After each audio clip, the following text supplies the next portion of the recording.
My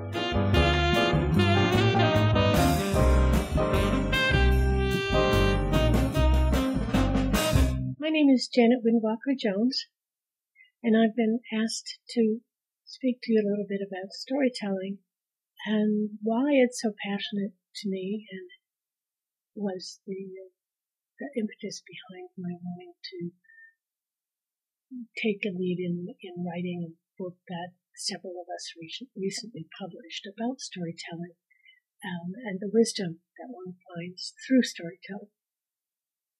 I think that the most poignant part of it for me was I have not seen nor been able to locate in the literature up to this point something that really reflects the indigenous worldview around storytelling, and it's how it in fact underpins all communication. Not only could I not find that, but there was always a drive or a push to write in a linear fashion every time I wrote, and I found that very frustrating because early storytellers, indigenous writers, if you will,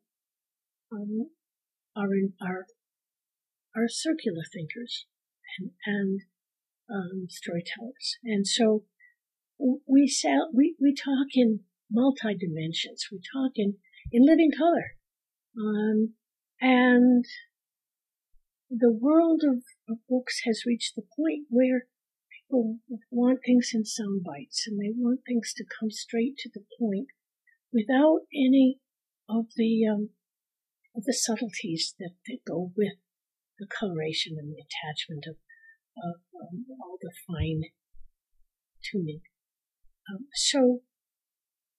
And we want it somehow to be of similar gait, I guess is a good way to put it.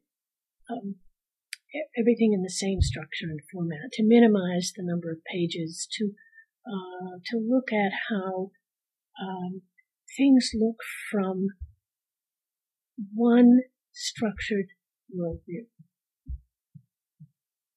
The reason I wanted to write about storytelling is because it doesn't do that.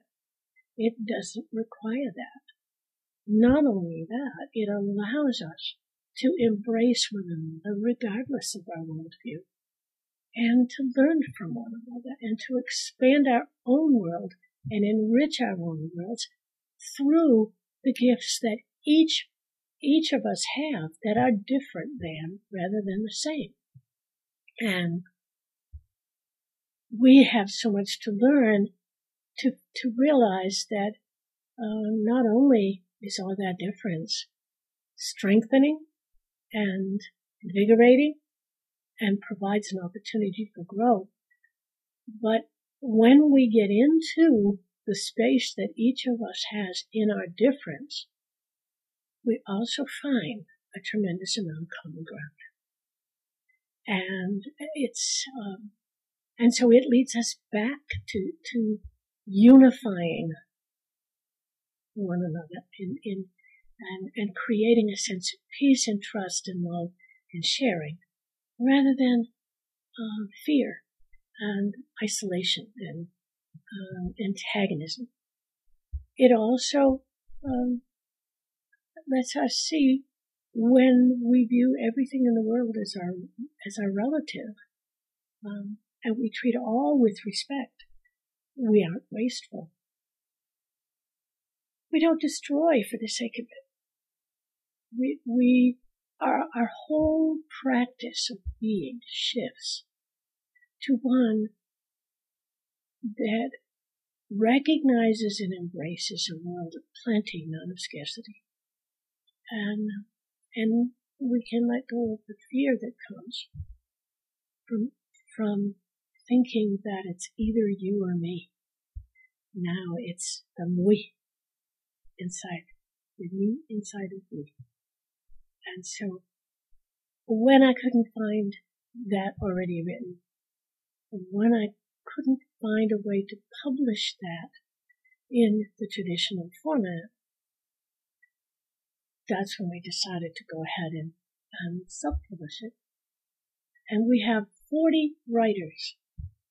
The feedback from everybody that's read it has basically been the same. It's so interesting. I can pick this book up and flip to any chapter anywhere, and it's just wonderful in and of itself.